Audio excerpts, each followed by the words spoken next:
अच्छा, मैं जो पौधे की जो और एक आवश्यकता होती है जो छूट जाती है, अभी हम नहीं देते हैं, जैसे बच्चा होता है तो उसको बढ़ने के लिए बचपन में 2 चीज़ें चाहिए, एक प्रोटीन चाहिए, एक कैल्शियम चाहिए।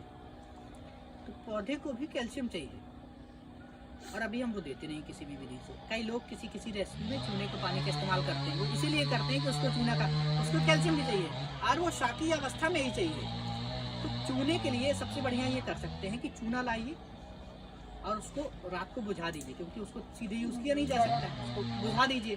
भले 50 ग्राम या 100 ग्राम चूना लाए और 1 लीटर पानी में बुझा दिया, तो शेष रात भर में वो पानी हो जाएगा, उसको सुबह निथार लीजिए। तो जब हम ये बना रहे हैं उसी में 50 ग्राम 100 ग्राम चूना भी मिला दें, इसी में डालना है, इस हाँ, वाले में। इसी में। तो क्या कर रहे हैं, अगर 200 लीटर का है तो कम से कम 2 लीटर चूने का पानी डाल दें, तो चूना भी कैल्शियम भी मिल जाएगा। दूसरी विधि कैल्शियम की क्या है कि अंडे के छिलके स्वाभाविक रूप से मिल जाते हैं, किसी भी अंडे की दुकान में जाएंगे तो अंडे के छिलके मिल जाएंगे, उसको ले आइए।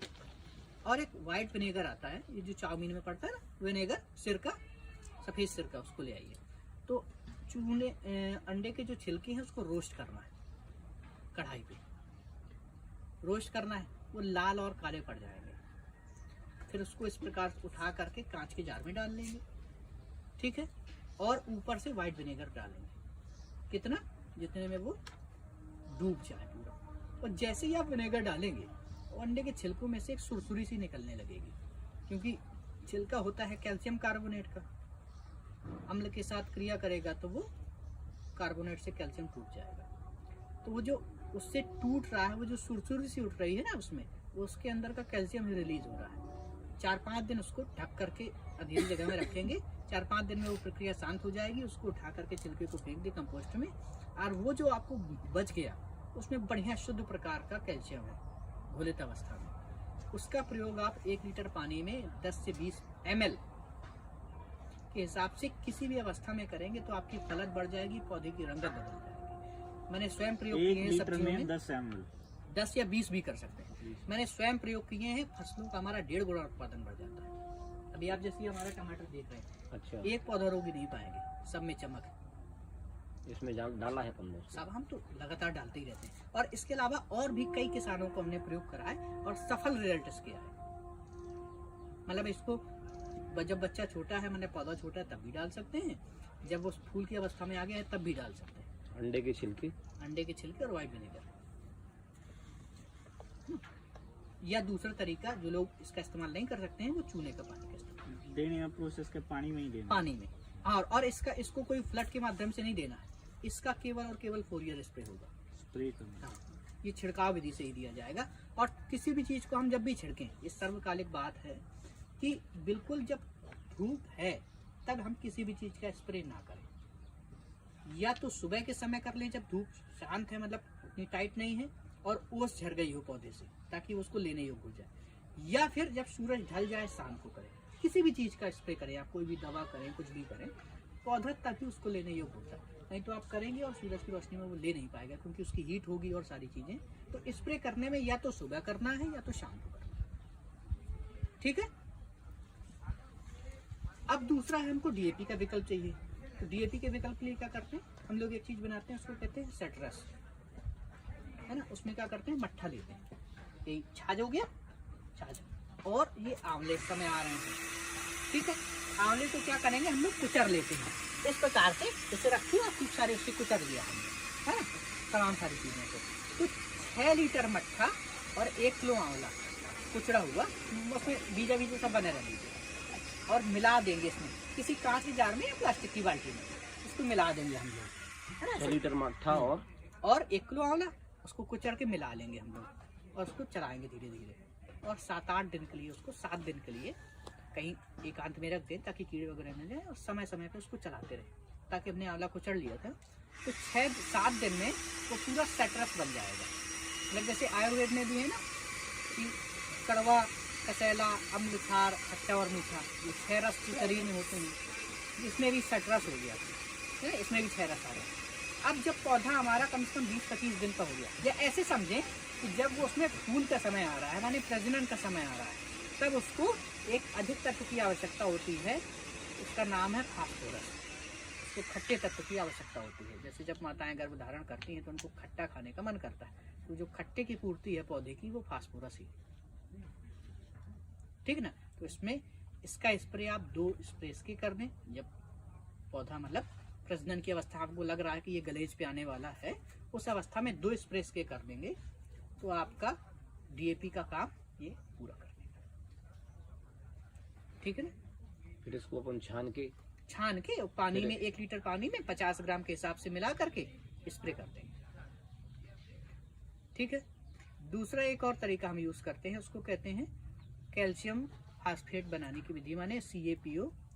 उसमें हड्डी लेते हैं, जैसे कुत्ते उठते हड्डी ले आते हैं, उसको तोड़ लेते हैं बारीक बारीक, तोड़ करके आग जलाई और आग में हड्डियां डाल दें और जलती रहेंगी। जल देंगी क्या मतलब खूब काली पड़ जाएंगी और फिर वही वाइट विनेगर लिया हमने।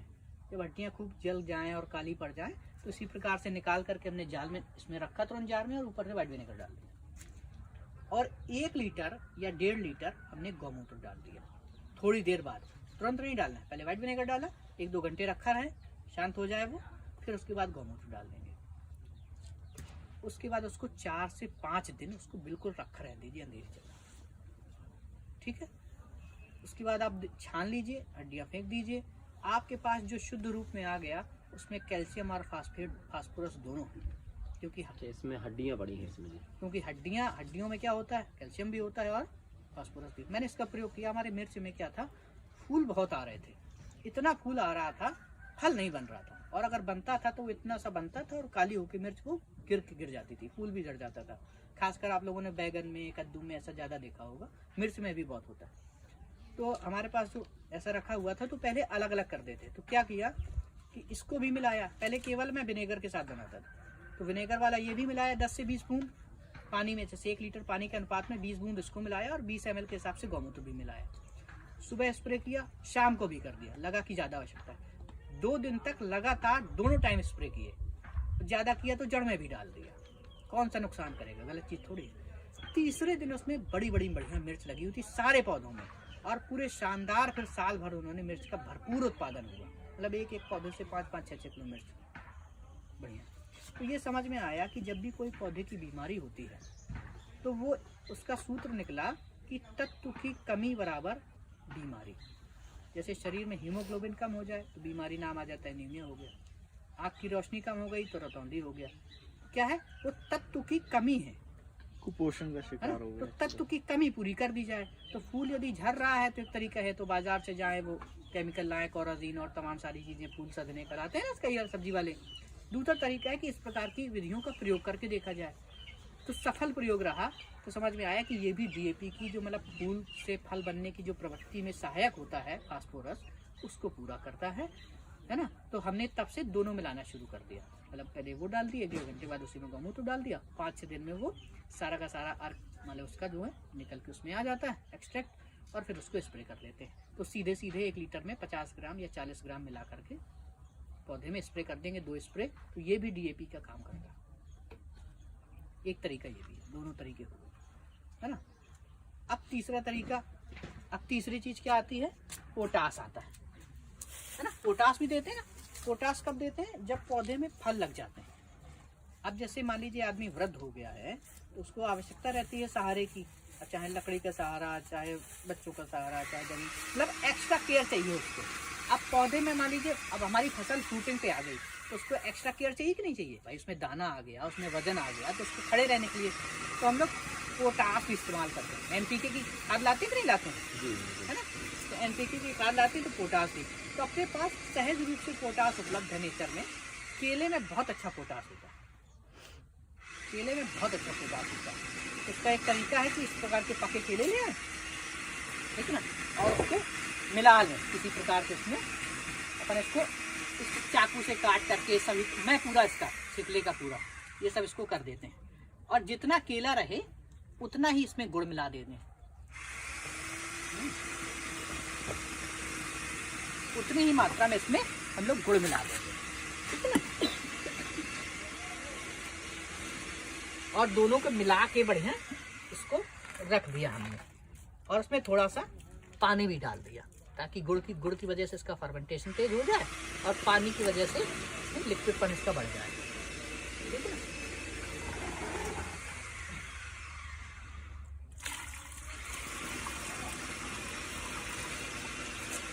और इसको बांध करके किसी सूती कपड़े से ऊपर से बांध दें और अंधेरी जगह में इसको रख दें और बीच बीच में इसको हाथ से चला दें या उस प्रकार से चला दें ताकि ये पूरा मिल जाए आपस में। गुड़ की वजह से इसमें फर्मेंटेशन तेज हो जाएगा, ठीक है ना। तो केले के छिलकों में और केले में जो पोटास है वो आपके पास इसमें आ जाएगा, ठीक है ना। 7 दिन के बाद इसको बढ़िया से अच्छे से और अच्छे मिक्स करके बढ़िया से छान दें, ठीक है ना।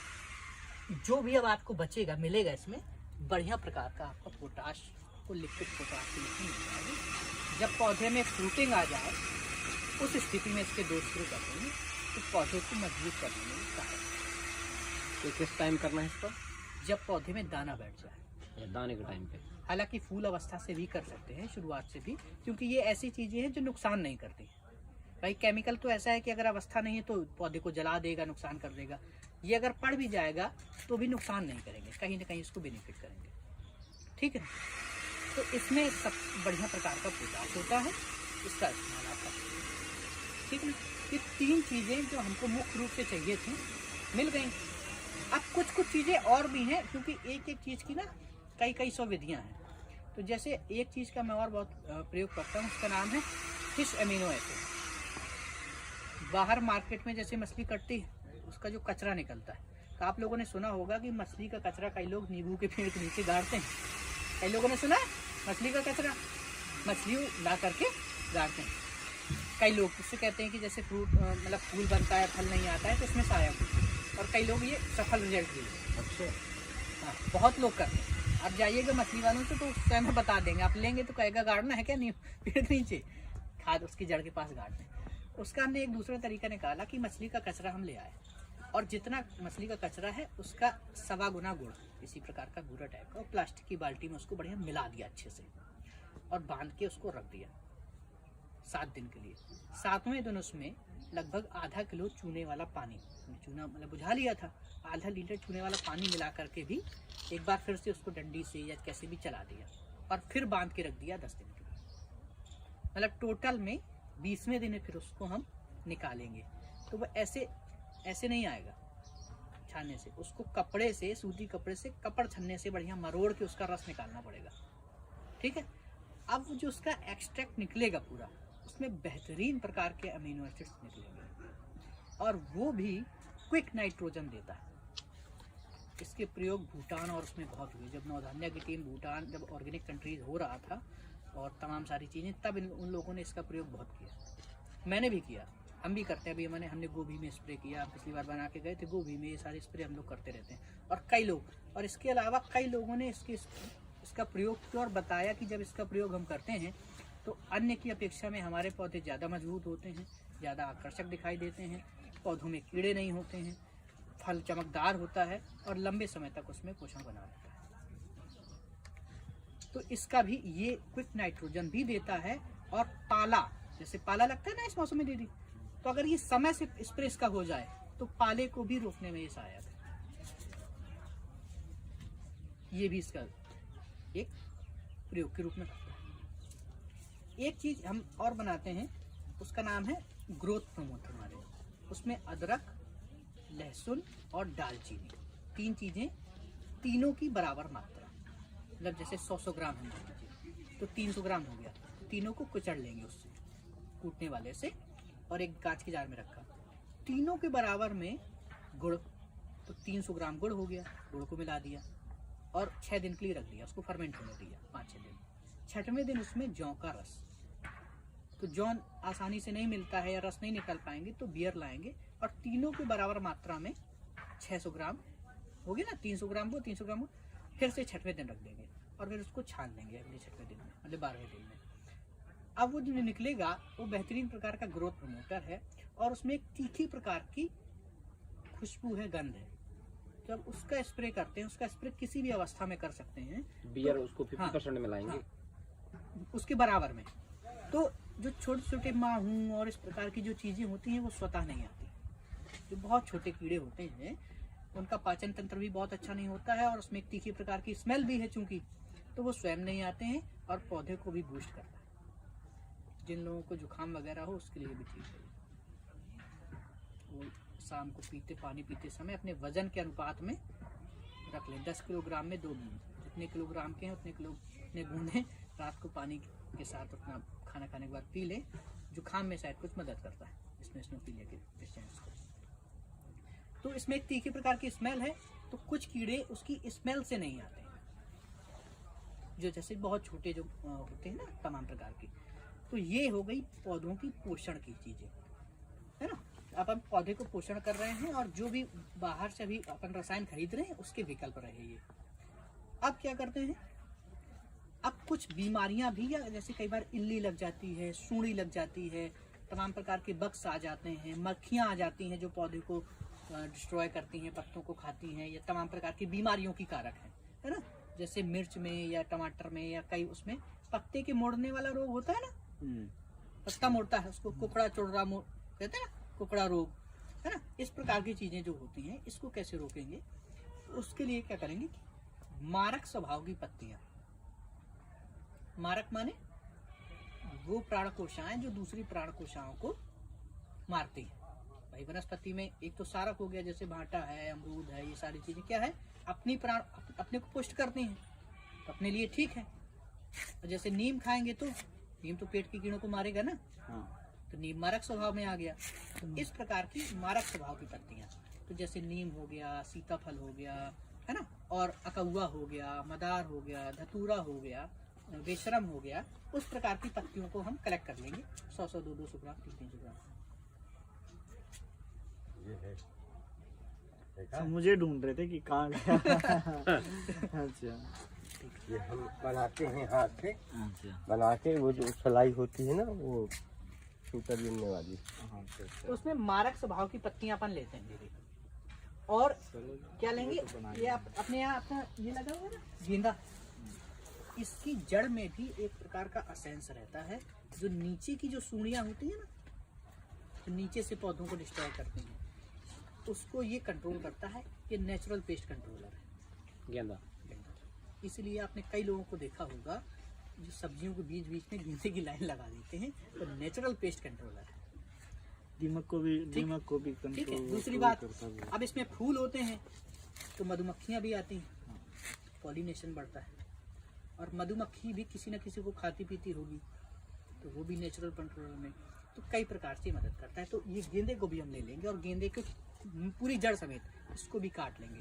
तो मान लीजिए हमने कई प्रकार की पत्तियां मारक स्वभाव की ले ली, सबको 200-200 ग्राम ले लिया औसतन, और उन सबको बारीक बारीक क्रश कर लिया या पीस लिया या कुचर लिया, कुछ भी कर लिया, और एक मटका लिया, उसमें 5-6 लीटर गौमूत्र डाल दिया, ये 1-1.25 किलो जो पत्तियां हो गई उसको डाल दिया, है ना, और थोड़ा सा 1-2-3 लीटर पानी भी डाल दिया, और उसको रात को हमने उबाला, आग जला दी, बढ़िया उसको तब तक उबाले जितना हमारा गौमूत्र, मान ली 4-5 लीटर गौमूत्र था, 2-3 लीटर पानी मिला के 8, जब तक वो आधा ना रह जाए, ऐसा लगे कि, और बढ़िया जब आधा रह जाए तो आग वाग बंद करके उसको ठंडा होने के लिए छोड़ दें, तो रात भर में इत्मीनान से वो ठंडा हो जाएगा।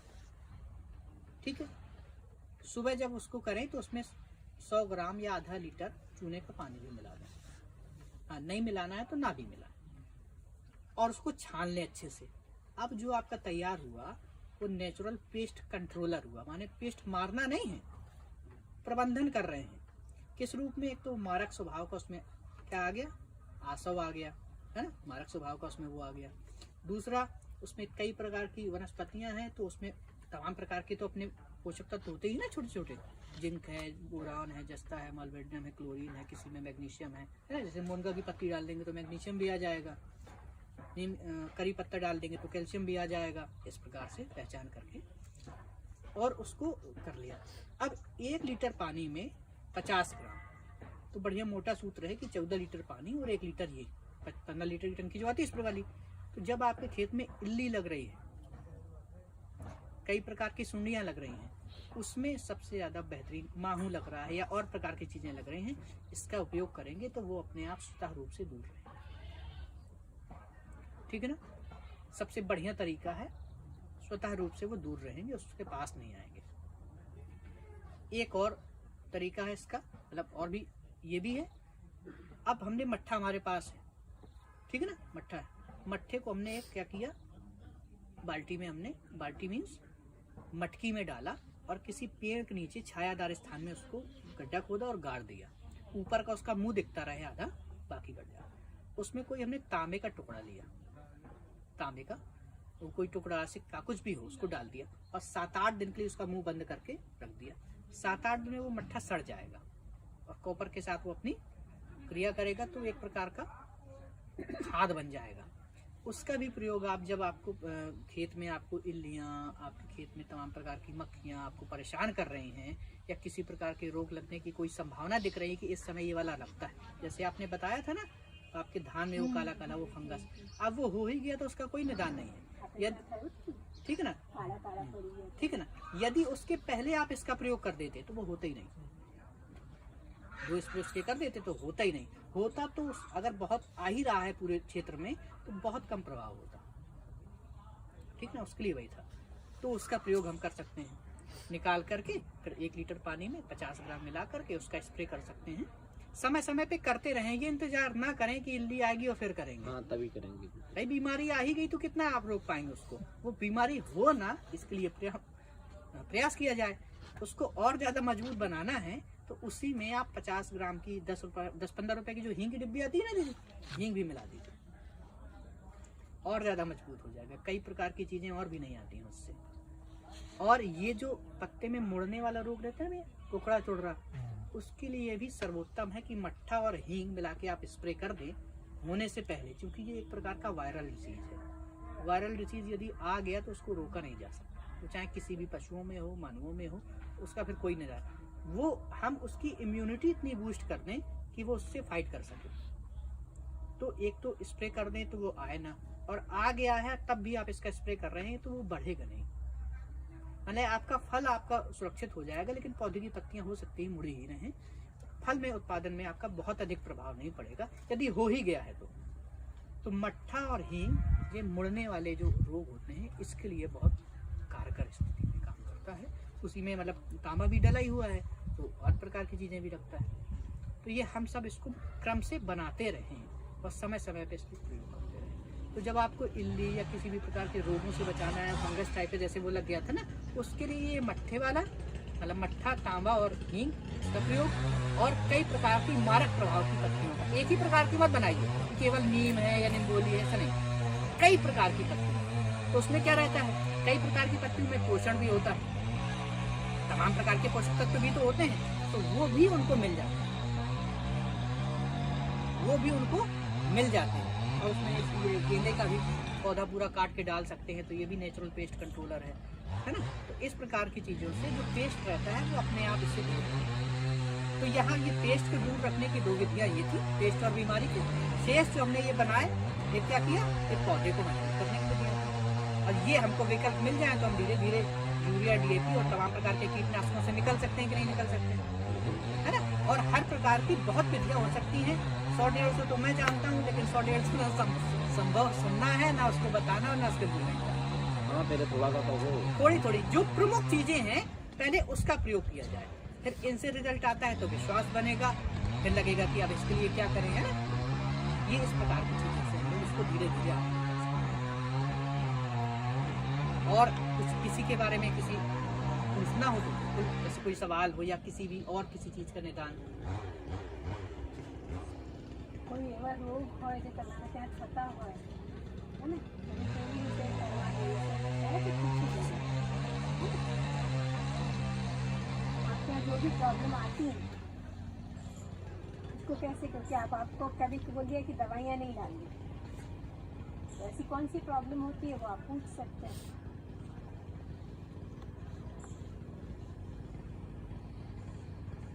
શાના માટે દવાઓ ऊपर